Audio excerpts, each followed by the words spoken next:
1000 vote के लगभग। तो वो अपने आप में ये बात को प्रदर्शित करता है कि आने वाला जो 2024 का चुनाव है, यहाँ ना आम आदमी पार्टी और इनेलो जैसे पार्टी, उनका अस्तित्व समाप्त हो चुका है और ये सीधी जो रास्ता है 2024 के लिए, वो कांग्रेस के लिए वो खुल गया है। और आगामी 2024 के चुनाव में कांग्रेस पार्टी भारी बहुमत से प्रदेश के अंदर सरकार बनाएगी। अब तक आदमपुर का जो भी चुनाव हुआ है 1968 से लेकर के अब तक, चौधरी भजनलाल जी का परिवार का वहां पर प्रभुत्व रहा है, इसको कोई नकार नहीं सकता। 11 बार कांग्रेस पार्टी के टिकट पर चुनाव लड़े, 4 चुनाव उन्होंने कांग्रेस से अलग हटके लड़े और अभी ये भारतीय जनता पार्टी से मिलकर के लड़ा है। तो सभी चुनावों में जो मत प्रतिशत जो दूसरे उम्मीदवार जो रहा है, उसमें अब तक सबसे ज्यादा है। चौधरी भजनलाल का काम था, ये बात सही है, लोगों में विश्वास था और यही कारण है कि जो इतने दिनों से उनके परिवार का वहाँ पर कब्जा रहा है। जब उन्होंने हरियाणा जनहित कांग्रेस बनाई थी तभी भी वो वहाँ पर जीते थे, लेकिन अब जो है जब उन्होंने कांग्रेस पार्टी छोड़ी तो वहाँ पर ऐसे परिस्थितियाँ बनी कि भी चौधरी भजनलाल और जिनके परंपरागत जो विरोधी थे, चौधरी देवीलाल जिन्होंने भी चुनाव लड़ा वहाँ से, उनके सुपुत्र रणजीत सिंह जी ने भी चुनाव लड़ा और अभी हिसार पार्लियामेंट का जो चुनाव हुआ था उसमें चौधरी बलिंदर सिंह के सुपुत्र ब्रजेंद्र सिंह, तो बीजेपी, लोकदल, जेजेपी और खुद उनका परिवार, तो सारा मिलकर के इन्होंने जो जिस तरह से नारा दिया था कि 1 लाख से ज्यादा वोट हम अर्जित करेंगे, लोगों ने उसकी हवा निकाल दी और ये जो भी मार्जिन जो मिला है, इसमें धनबल और सरकारी मशीनरी का जो दुरुपयोग हुआ है, उसके कारण ये मार्जिन मिला है। और इस चुनाव को जीत के बाद में जिस तरह से बौखलाहट में हमारे उम्मीदवार के साथ इन्होंने बर्ताव किया, उनकी गाड़ी के साथ तोड़फोड़ की, जो बहुत ही कायराना जो व्यवहार जो किया गया, उसकी हमारी पार्टी भर्त्सना करती है और हम ये मांग भी करते हैं कि उसकी तुरंत जो दोषी हैं उनको तुरंत उनके खिलाफ कार्रवाई की जाए, उनको इलेक्शन कमीशन भी इस पर कार्रवाई करे, ये भी हमारा मानना है। और इस चुनाव में विशेषकर ये देखने को मिला कि जो हमारा दलित समाज था उसकी भी जो प्रेजेंस हमें बहुत अच्छी भारी संख्या में मिली। अभी 6 महीने पहले एलनाबाद में चुनाव हुआ था, तो जो एससी बूथ अलग थे उनमें हमारे लगभग 10.3% वोट हमें मिले थे, लेकिन इस चुनाव में लगभग 44% वोट जो एससी बूथ अलग थे, जिनका पता लग सकता है, बाकी तो कॉमन थे, तो उससे ये प्रतीत होता है कि हमारे एससी दलित वोटों में भी 4 गुना की बढ़ोतरी हुई है और बैकवर्ड समाज का भी, पिछड़े समाज का भी बहुत भारी हमें इसमें योगदान मिला है सभी लोगों का। तो उसके लिए हम उनका भी बहुत ज़्यादा धन्यवाद करते हैं। जैसे मेरे संज्ञान में आया कि धानी मोहब्बतपुर, उसमें लगभग 1700 वोट पोल हुई थी और ज़्यादातर सारा कुमार बरादरी का गांव था, उसमें 800 वोट हमारी, 900 वोट उसकी थी, 100 वोटों का मार्जिन था। तो उससे 800 वोट हमारी थी, 900 वोट उनकी थी, तो सिर्फ 100 वोट का मार्जिन रहा। तो उससे लगता है कि पिछड़ा समाज से भी हमें काफ़ी उसमें हमें इसको सहयोग मिला है। तो मैं सभी का, जिन्होंने हमें मत दिए उनका भी और जिन्होंने ना दिए उनका भी, सभी आदमपुर के सभी मतदाताओं का आभार व्यक्त करते हैं। और भव्य विष्णु को ये जीत मिली है, उसको हमारी शुभकामनाएं, बधाई देते हैं कि भाई ठीक है, जो भाजपा ने जो सब्ज बाग दिखाए हैं अब उनको पूरा करने का समय है। जिस तरह से उन्होंने कहा कि हम मंडी आदमपुर को पेरिस बना देंगे, 625 करोड़ रुपए हमने मंजूर कर दिए हैं, तो ये 2 साल हैं उनका काम दिखाने के लिए। और ये चुनाव अगर कुलदीप बिश्नोई खुद लड़ते, उनके खिलाफ काफ़ी लोगों में आक्रोश था, गुस्सा था, क्योंकि वो लोगों के बीच में नहीं जाते थे। लेकिन उनका बेटा उन्होंने आगे किया, तो उससे किसी की कोई नाराज़गी नहीं थी कि भाई चौधरी भजनलाल का पोता है, तो भाई इससे क्या है, बच्चा है, नया है, इसको उसके खिलाफ कोई ऐसी बात थी नहीं। तो उसको ये मौका मिला है, तो उसको इस मौके का लाभ उठाना चाहिए।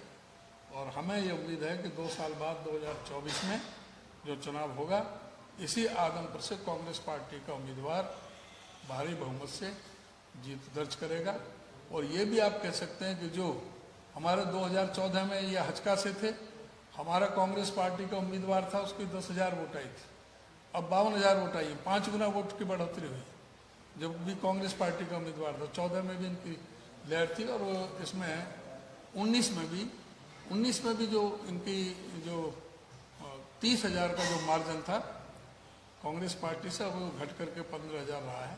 तो सब चीज़ को मिला करके ये संकेत देता है कि कांग्रेस पार्टी के प्रति लोगों का रुझान बहुत बड़ा है और आने वाला समय कांग्रेस का है। धन्यवाद। जयप्रकाश जी भी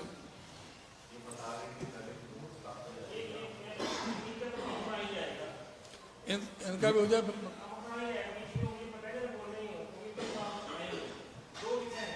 जी, चुनाव प्रचार में जब रैली थी बीजेपी की, उस मंच से मुख्यमंत्री ने और अन्य नेताओं के साथ बोली रही थी, और मुख्यमंत्री ने कहा कि ना यहाँ पर हमारी शैलजा आई, ना यहाँ पर के चौधरी आई, ना यहाँ पर रणदीप सुरजेवाला आई, और ये तो बापू बेटा लगे हुए हैं, कहाँ ये कांग्रेस की है, बाहर चलो यात्रा की बात चल रही है, इनको ये टैक्स भी और ये सच्चाई भी। तो सवाल ये है स्थिति के नेताओं को बुलाता कौन है? पहले हमें ये पता लगना चाहिए कि क्या प्रदेश अध्यक्ष को बुलाना होता है, क्या कैंडिडेट को बुलाना होता है, क्या प्रभारी को बुलाना होता है, या केवल स्टार प्रचारक के तौर पर लिस्ट दे के उनको सूचित करना होता है। ये थोड़ा क्लैरिफाई करो, क्योंकि बातें बार बार आ रही है हमारे सभी तरफ से, मुझे किसी ने नहीं बुलाया, किंग जॉर्ज के मुझे किसी ने नहीं बुलाया, किंग पीटर में मुझे किसी ने नहीं बुलाया, कोई टीम। तो ये थोड़ी प्रक्रिया का आप समझा रहे हो तो अच्छा हो।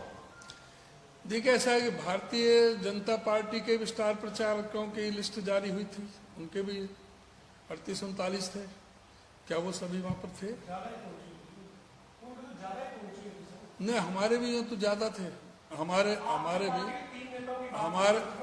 जो 3 नेताओं की आप बात करते हो, 3 नेताओं की बात करते हो आप, उन 3 नेताओं के बारे में मैं बताना चाहूँ। रणदीप सुरजेवाला तो थे ही नहीं, कर्नाटक में थे, वो तो यहाँ पर थे ही नहीं। और शैलजा जी बहन जी को 3 बार तो मैंने कहा, 2 बार दिल्ली में कहा, 1 बार चंडीगढ़ भी कहा। उनको फ़ोन करके उनसे टाइम मांगा, डेट मांगी, उनके मैं बताऊंगी। जयप्रकाश जी उनके घर गए, तो भी कहे कि मैं देखूंगी, मैं आऊँगी। अब कोई उन पर कोई उनकी परिस्थितियाँ होंगी कि वो नहीं आ पाई, तो इसका तो जवाब वही दे सकते हैं। जहाँ तक हमारे कांग्रेस हाईकमान, ये स्टार प्रचारकों की लिस्ट कांग्रेस हाईकमान और बीजेपी हाईकमान निकालता है, और उसमें जो हाईकमान की तरफ से जो स्टार प्रचारक हैं, वो उन सब की ड्यूटी बनती है, कर्तव्य बनता है कि वो वहाँ जा कर के अपने जो पार्टी का कैंडिडेट है उसके लिए प्रचार प्रसार करें। किसी पर समय मिल भी नहीं पाता, किसी पर समय मिल जाता है, सभी जाना है वहाँ पर, ये कोई ज़रूरी नहीं है। और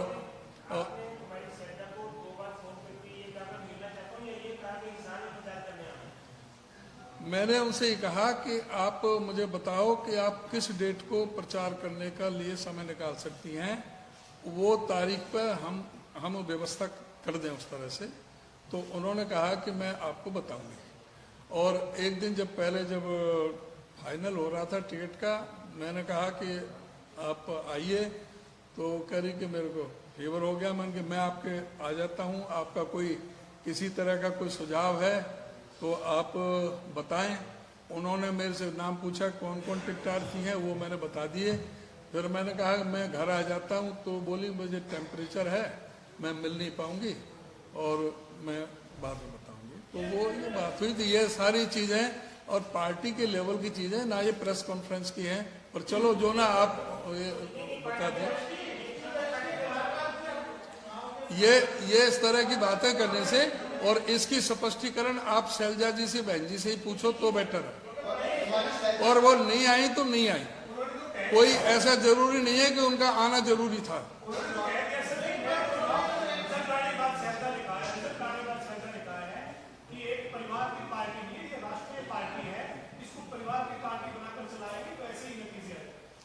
तो वो क्या कह रही है इसका तो मुझे जवाब नहीं देना। एक परिवार, मैं तो कोई, जो आपका इशारा हुड्डा साहब की तरफ है, तो मैं तो हुड्डा साहब के परिवार का सदस्य हूं नहीं। मेरा तो घर भी जो है ना हरियाणा के सबसे लास्ट कोने पर, उत्तर प्रदेश के किनारे पर है। उधर से ही मेरा तो चुनाव है, मेरा तो कोई भी है नहीं। और ये एक परिवार की पार्टी होती तो सभी विधायक वहां पर थे, पूर्व विधायक वहां पर थे, सारे जो है ना प्रचार प्रसार में लग रहे थे। ये आरोप प्रत्यारोप, ये जो है ना प्रेस कॉन्फ्रेंस में लगाने से ये मुद्दा अननेसेसरी बनाने की बातें हैं। कोई तकलीफ है, कोई बातें हैं तो अपने हाईकमान के बीच में रखनी चाहिए। और मैं कोई उनके बारे में टिप्पणी नहीं करना चाहता।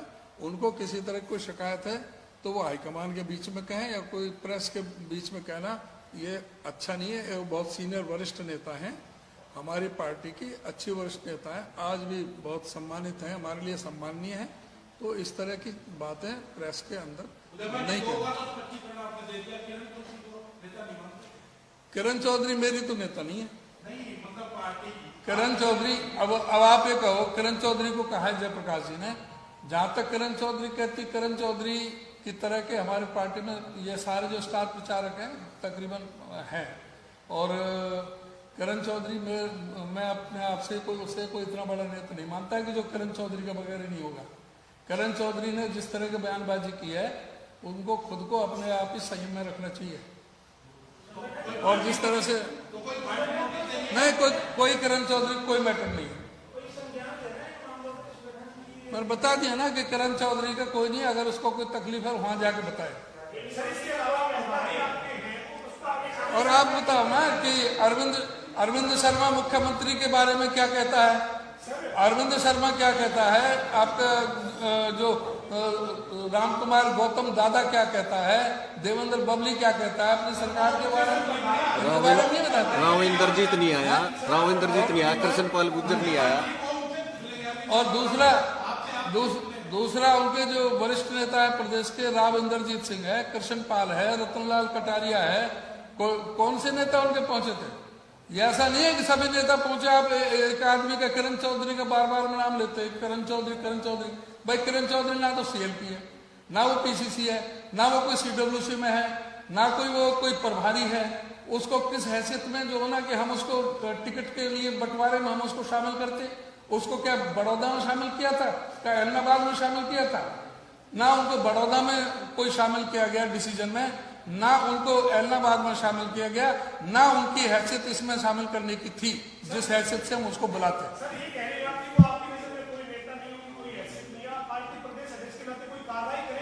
नहीं, कोई मेरी ये हैसियत कह रहा हूं मैं कि जो वो कह रही हैं कि भाई जो हमें नहीं, पार्टी कोई बात नहीं, इस चीजों को हम सारा हाईकमान के संज्ञान में ला रहे हैं।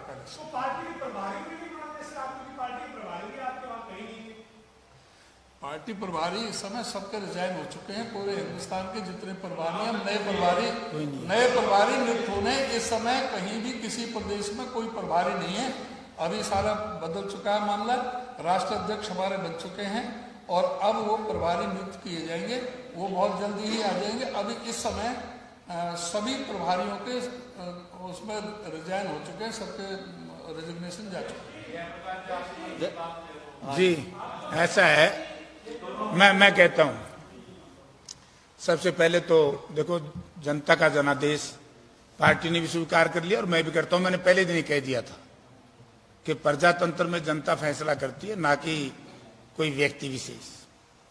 दूसरी, जहां तक सवाल है कि आप इस बात को अगर इस तरफ ले जाएं तो बेहतर है कि जो आदमपुर का बाई इलेक्शन था उसने, क्या आप इस बात को नहीं मानोगे, 2024 क्या जो जनरल इलेक्शन आएगा, जैसे gateway of India, East India Company जब आई तो उसी से आई थी ना, भारत में कब्जा किया था। तो ये गेट वे ऑफ हरियाणा सरकार 2024 आदमपुर में जिस तरीके का मतदान हुआ और जो ठेकेदार थे अलग अलग जातियों के, आज उनको सबको देखो क्या हर्ष हुआ। यानी कि उदय भान जी ठीक कह रहे थे कि मैंने बड़ौदा इंचार्ज में ही था, बड़ौदा, एलनाबाद और अब आदमपुर, तीनों चुनाव में जिस तरीके से दलित का परसेंटेज, पिछड़े का परसेंटेज बड़ा है और किसान है कांग्रेस के साथ, तो इससे ये खुला हो गया यार। उसी के बुखलाहट के कारण मेरी गाड़ी के ऊपर सुयोजित तरीके से, यानी कि मुझे तो बड़ा आश्चर्य है कि कुलदीप बिश्नोई भी कहता सुन रहा था मुझे कि सबसे बड़ा गुंडा मैं ही हूं, हमला किया। और आज हमला नहीं किया, मेरे हमले के बाद कुछ लोग धरने पर बैठे थे जिसमें दलित और पिछड़ा वर्ग के लोग थे खैरमपुर में, उनके टेंट जला दिए गए, उन लोगों के घरों में, दलितों के घरों में पत्थर मारे गए। इसी तरीके से चूड़ी बागड़ियान में। क्या कारण है? कारण केवल एक है कि 2014 का चुनाव भी मैं देखा, तो मैं तो इंडिपेंडेंट था, मैं किसी पार्टी में नहीं था। 2014 के बाद जिस तरीके से कांग्रेस से दलित समाज और पिछड़ा समाज चला गया था और जिस तेजी से जो उदय भान जी और हुड्डा साहब की जो नई जोड़ी बनी, उससे जो तेजी आई, उसके बौखलाहट सत्ताधारी दल में हुई। वरना आज तक कभी ऐसा सुना है आपने? जीतते हुए उम्मीदवार पर तो चलो हारे हुए समर्थक पत्थर फेंक ही देवे, लेकिन जीतते हुए तो पहली बार हारे हुए पे फेंक रहे हैं। और उनको ये सोचा नहीं कि ये जो चुनाव है, इसका मैं ज्योग्राफिया आपको बताऊं कि इसमें बिश्नोई जाति के लोग हैं 30,000, 5,000 अन्य उनसे संबंधित, 35,000 को अगर छोड़ दें हम, वो जिस तरह का जहर फैलाने का प्रयास कर रहे हैं, अगर इसको मैं अदरवाइज में कह दूं, 1,35,000 में कांग्रेस ने वोट मिले हैं 52,000 और बीजेपी ने 1,35,000 में वोट मिले हैं सिर्फ 35,000, 32,000, सिर्फ 32, कांग्रेस ने 52।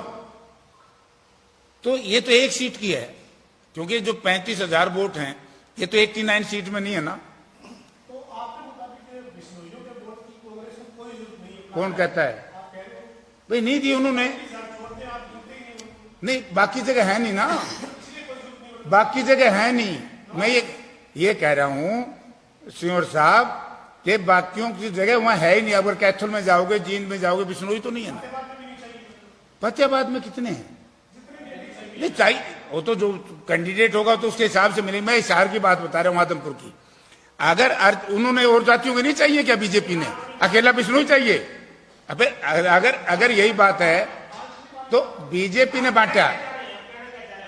मैं ये कह रहा हूं, मैं इसमें ये कह रहा हूं कि जिस तरीके की बदतमीजी बिश्नोई जाति के लोगों ने दलित समाज के साथ और मेरे साथ किया है, आप बड़ा सीवर तेजी करते हो, इस बात पे नहीं विचार करते कि इस तरीके से जातीय दंगे फैलाना भारतीय जनता पार्टी के लिए घातक होगा 2024 में। और जिन लोगों के नाम आए हैं उसमें कुलदीप बिश्नोई का देख लो कौन जाती है, जितने नाम है उस एफआईआर में। एफआईआर तो कटने नहीं दी, अब तक डीडीआर है। मतलब ये है, एक तरफ से तो बीच साहब कहते हैं कि जो कंप्लेंट करेगा एफआईआर तुरंत दर्ज करो, अगर एफआईआर दर्ज ना करो तो उसके खिलाफ एक्शन लिया जाएगा। मैं केंद्र में मंत्री रहा, 3 बार एमपी रहा, 2 बार एमएलए रहा, पुलिस को मैंने सारी सीडी दे दी, उन लोगों की फोटोएं आ गई, पत्थर उठाते हुए की भी आ गई और पत्थर लगते हुए की भी आ गई। और हरियाणा की डिस्ट्रिक्ट पुलिस वहां खड़ी थी, अगर किसी ने थोड़ा सा डंडा भी किसी ने चलाया हो। तो ये जात पात का जहर बीजेपी फैला रही है बिश्नोई नॉन बिश्नोई के बीच में, या हम मैं जयप्रकाश फैला रहा है। जी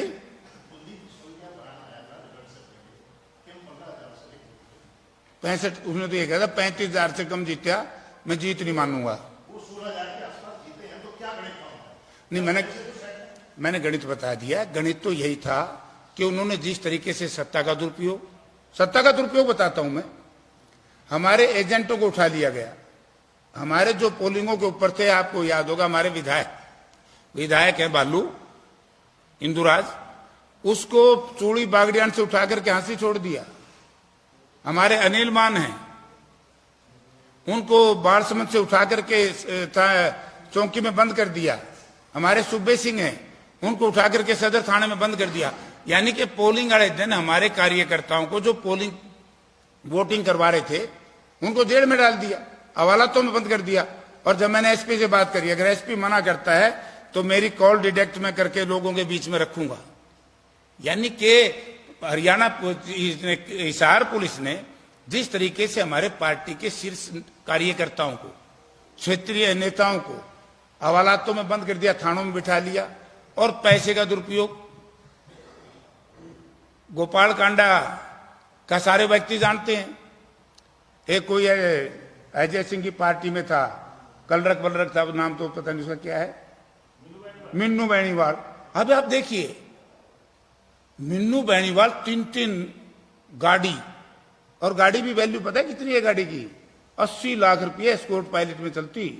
वो इस उम्र को पता हुआ, इसका पड़ोसी है, क्योंकि ना मेरे पे तो अभी आई नहीं है, मैं 80 लाख रुपए की। तो यानी कि क्या हैसियत, आप देखिए पुलिस की गुंडागर्दी, क्या हैसियत है मिन्नू बेनीवाल की, आप ये देखिए। कोई पॉलिटिकल आदमी है, उसको एस्कॉर्ट पायलट दी हुई है। अजय प्रकाश के पास सिक्योरिटी भी नहीं है, केवल एक गनमैन, और जिसका 2 परिवारों से, 3 लाल परिवारों से झगड़ा, एक लाल से नहीं है मेरा। लोग जानते 1996 में ओम प्रकाश चौटाला का अभय सिंह जय प्रकाश का किस तरीके से फायर एक्सचेंज हुए थे, क्या क्या हुआ था, मेरे ऊपर कातिलाना ने हमला किया। और उसी का एक कारण है कि यहां तो मेरे पास सिक्योरिटी नहीं, मुझ पर हमला करवाया जाए। और मिन्नू बेनीवाल की आप क्या पॉलिटिकल ताकत समझते हो, क्या एडमिनिस्ट्रेटिव ताकत है, क्या है वो? उन्हें लोगों को डराया, उन्होंने पैसा बांटा।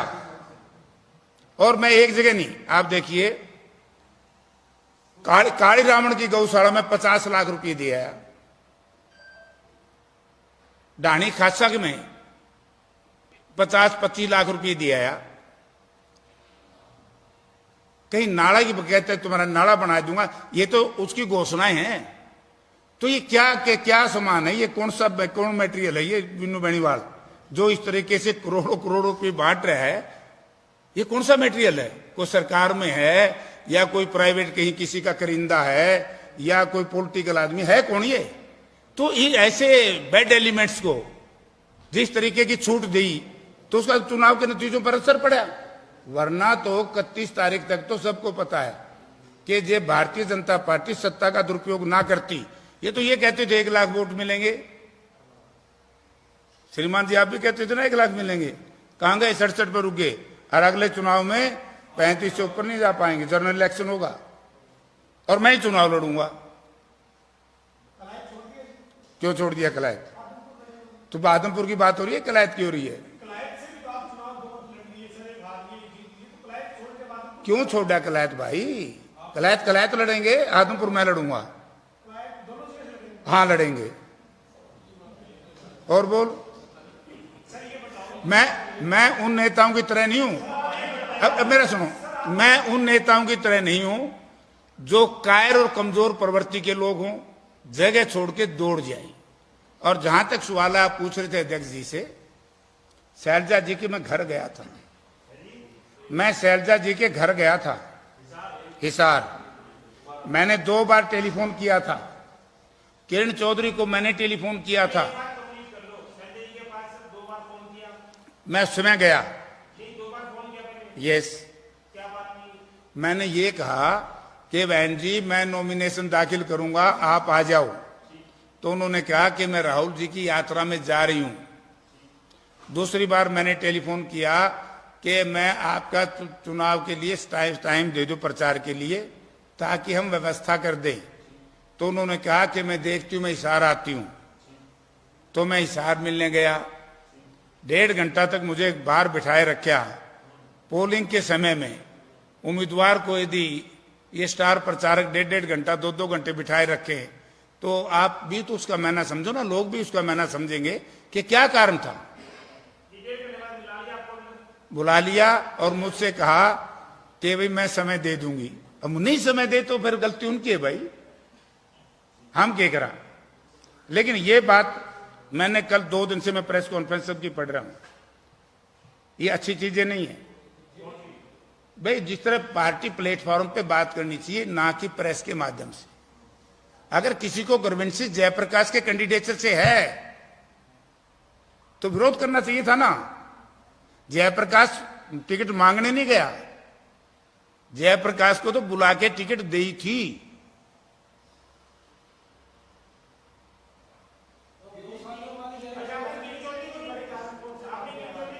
मैं आपने तो रोक दिया था, आगे बढ़ाऊंगा। अब किरण चौधरी का शुरू हो गया। किरण चौधरी को मैंने टेलीफोन किया नॉमिनेशन से पहले। आप कह रहे हो ना अध्यक्ष जी ने भी रिक्वेस्ट कर दी, शैलजा जी को करी ना, किरण का मैं बताता हूं, उसी पे मैं आऊंगा उसी लाइन पे। मैंने किरण चौधरी को कहा, मैंने क्यों कहा, मैंने ये नहीं कहा कि वो हमारी नेता है, नो। मैंने इसलिए कहा कि उनके अंग्रेजी में नाम देख लियो कि सुसर साहब चौधरी बंसीलाल भी वहां से चुनाव लड़े, और उनके पति भी स्वर्गीय चौधरी सुरेंद्र सिंह वहां से चुनाव लड़े आदमपुर से। वो पार्लियामेंट लड़े क्योंकि आदमपुर भिवानी पार्लियामेंट में था। तो मैंने उनको टेलीफोन किया कि भाई आप लोगों का कुछ है यहाँ, तो आप लोग पार्टी के लिए प्रचार करो। तो उन्होंने कहा, पहली बार तो कहा कि मैं PRO हूं, बॉम्बे में हूं। हाँ, दूसरी बार मैंने कहा कि मेरी तो टांगें सूज गई हैं, उनका भी मेरे पास रिकॉर्ड है। हाँ, बोले मेरे तो जेपी टांगों का बहुत बुरा हाल है, खांसी है, मैं बीमार हूं। अब आप देखिए हैं, वो तो उनके घर के कराऊंगी, मैं क्यों कराऊंगा। तो यानी कि इस तरह का प्रचार करना, वो क्या कारण है?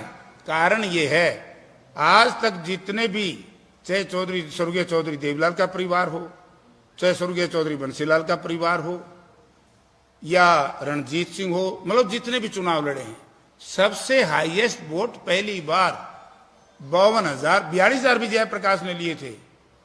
और मैं 13 वर्ष बाद गया हूं, 52,000 वोट लिए। बड़ी पीड़ा है सब लोगों को।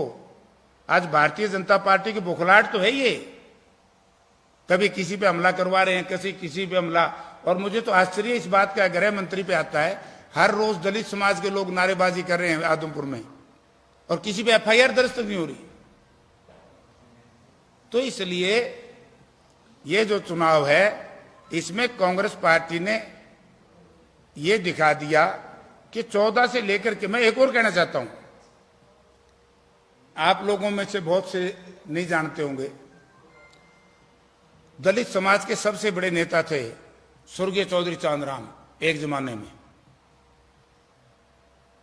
और चौधरी चांदराम जी के बाद दलित समाज की यदि अपील कहीं घर करिए, बहुत बड़े नेता थे, उनके बाद यदि दलित के घर में किसी दलित नेता की अपील की है तो उदय भान जी, मैं तो वहां दे उदय, हाँ, आप जो SC बूथ है उनमें तो अलग आपको पता लग जाएगा ना, हाँ बता दी ने।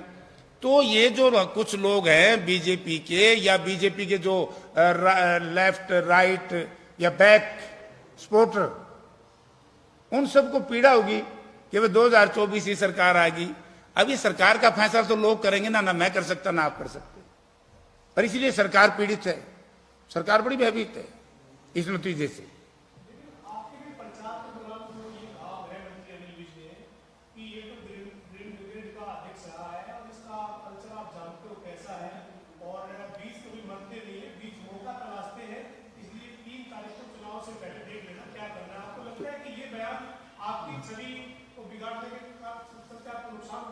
मैं तो अनिल विज से दूसरी बात पूछना चाहता हूं, जब ग्रीन ब्रिगेड मैंने बनाई थी, इनकी पार्टी के शीर्ष नेता स्वर्गीय अटल बिहारी वाजपेयी और आज जीवित है अडवाणी जी, वो भी जयप्रकाश की बड़ी प्रशंसा करते थे वीपी सिंह जी के चुनाव में। उस ग्रीन ब्रिगेड में हर पार्टी रही है कांग्रेस को छोड़ करके, तो उस वक्त तो जयप्रकाश बहुत अच्छा लगता था।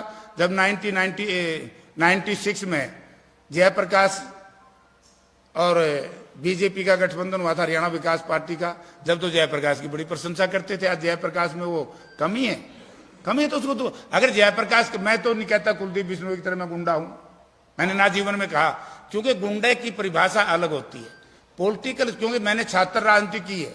छात्र राजनीति में जो संघर्ष होता है वो एक स्टूडेंट्स पॉलिटिक्स का अलग से सिस्टम होता है। यूथ की राजनीति मैंने की है। मैं कौन सा इनके धार बाबू दादा के नाम के वोट मांगूंगे? मैं मेरे मेहनत और मेरे संघर्ष के वोट मांगता हूं, और जिसकी वजह से आज आदमपुर में इतना बड़ा भारी रिजल्ट आया कांग्रेस के पक्ष में।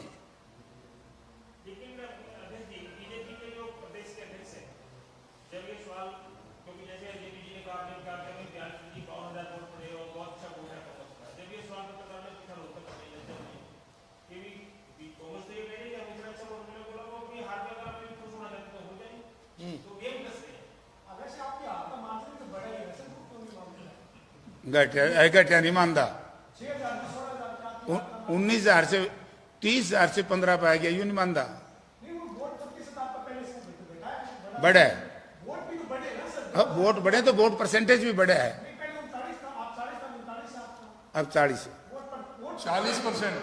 पहले 42,000 आए थे, 52,000 आए, 75 नहीं 71 है। थोड़ा सा गणित को सुधार ले।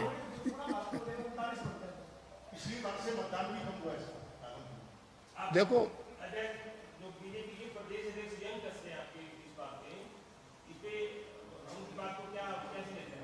क्या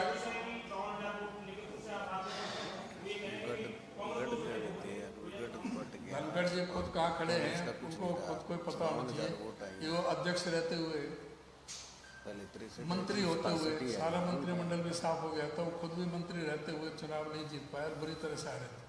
थोड़ी बहुत नहीं, 30-40,000 वोटों से, 30,000 से ज्यादा वोटों से वो हारे थे। तो ये तो ऐसा है, समय की बात होती है। लेकिन आप ये देखो कि आदमपुर में जिस समय चुनाव शुरू हुआ था, आपके पत्रकार साथी भी और एक तरफ से ये कह रहे थे कि भाई वो तो 1 लाख वोट की बात कर रहा था, नहीं तो एक भी 50-60,000 वोटों से वो जीतेगा, क्योंकि भाई उनका गढ़ है ही, और कांग्रेस का वहाँ पे स्थापित कोई दूसरा नेता था नहीं, इनके ऊपर ही भरोसा कर रखा था। और साथ में भारतीय जनता पार्टी भी और जजपा भी मिल गई थी, और इनडायरेक्ट रूप से इनेलो भी उनका काम कर रहे थे हमारे वोट काटने के लिए। तो सभी चारों तरफ से जब सारे बावजूद भी 52,000 वोट लेना कोई मजाक नहीं है, बहुत बड़ी बात है। ये भी स्थिति साफ हो गई कि यहाँ आगे भविष्य में ना इनेलो का कुछ है ना आम आदमी पार्टी के, उसको पूरी तरह से खत्म हो गई, और सीधा जो आगे मुकाबला कांग्रेस और बीजेपी का रहना, और कांग्रेस का रास्ता बिल्कुल साफ है। भारी बहुमत से कांग्रेस पार्टी 2024 में सरकार बनाएगी।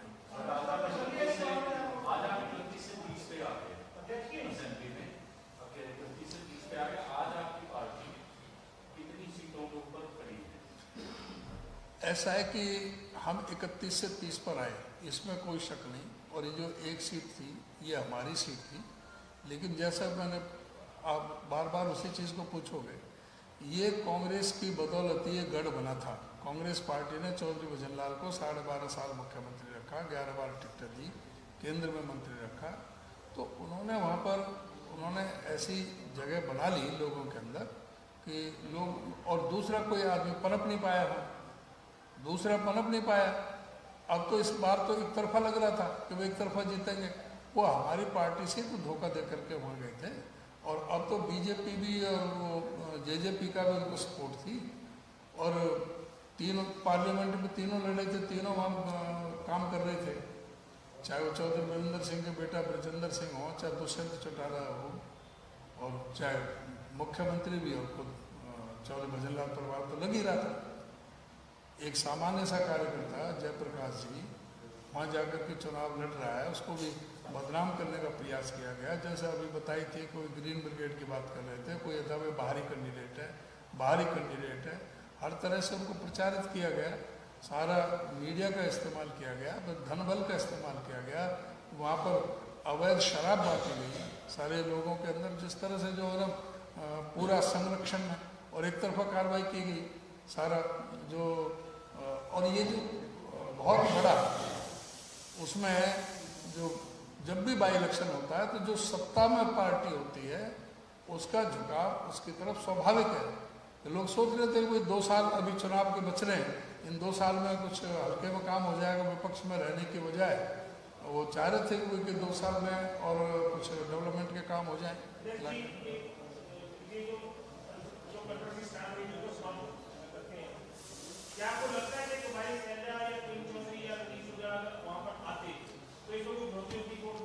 वही बात बार बार उसी बात को कह रहे हो। अरे आप ये बताओ यार, अभी हार जाते हैं, ये बीजेपी हार जाती तो कहते हैं कि भाई इसलिए हार गई राव इंद्र जीत नहीं आया, इसलिए हार गई कि कृष्णपाल गुर्जर नहीं पहुंचा वहां है। तो ये सारे कवि नेता आते हैं क्या? क्यों आप पर्टिकुलर किसी नेता का नाम लेकर के बोलते हैं? ये कांग्रेस पार्टी के सभी वहां पर लगे हुए थे, जो थे उसकी बात होगी। शैलजा का भी जवाब दे दिया और उसका भी जवाब दे दिया आपको करण चौधरी का, और रणदीप सुरजेवाला थे नहीं, वो कर्नाटक में थे। अब बच कौन गया?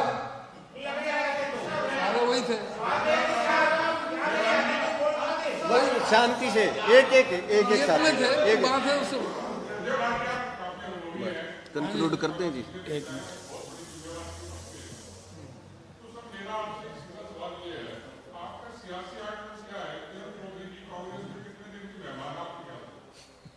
करण चौधरी कांग्रेस के नेता है, सब कांग्रेस में एमएलए विधायक है, और कितने दिन की मेहमान है ये तो या तो पत्रकार कोई उनके पास में कोई आइडिया हो तो आप बता सकते हैं, या फिर वो खुद बता सकती हैं। हमारे लिए तो वो कांग्रेस के नेता है, कांग्रेस पार्टी में है, कांग्रेस के साथ है। आकलन कांग्रेस की नेता है, कांग्रेस के एमएलए हैं, उनकी बेटी कांग्रेस के वर्किंग प्रेसिडेंट है। अब आप जसवीर जी इस बात को नहीं मानोगे क्या कि इस आदमपुर के चुनाव ने 2 चीजों को तो तीनों को, मनोहर लाल जी बार बार कह रहे थे तीसरी बार उसका खात्मा, जच गई लोगों को कि 24 में मनोहर लाल जी नहीं आ रहे, कांग्रेस आ रही। दूसरा, आम आदमी पार्टी बड़ी तेजी से बढ़ रही थी। आम आदमी पार्टी को मैं हर गांव में कह के हर जगह कहता था बीजेपी की बी टीम है, और केजरीवाल जी ने 28 तारीख को अपना रोड शो था रद्द कर दिया, और उन्होंने भी उनका जो उम्मीदवार था उसने 29 तारीख को बयान दे दिया कि भैया जीतेगा, तो आम आदमी पार्टी भी उनके साथ।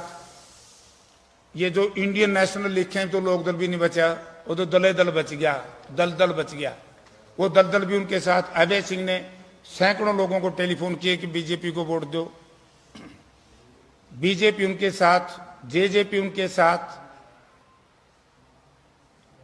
और जिस तरह का जोग्राफिया जातीय समीकरण है वो उनके साथ। तो इसलिए इस चुनाव के बाद इसलिए ये लोग भयभीत है, जैसे ना घायल होने के बाद पक्षी बड़ा फड़फड़ाता है, घायल पक्षी की तरह बीजेपी पार्टी के नेताओं की हालत हो रही है। क्योंकि जो समीकरण आए हैं, चुनाव के नतीजे आए हैं, उससे यह है कि 24 में यही बात हम कहते थे, 24 का रास्ता आदमपुर खोलेगा, 24 का रास्ता आदमपुर ने कांग्रेस के लिए खोल दिया है। आपका बहुत बहुत धन्यवाद। ये व्यक्तिगत बात करनी कर लो। बहुत धन्यवाद, थैंक यू। जलपान करके जाइए, सब जलपान करेंगे फिर और बताऊंगा।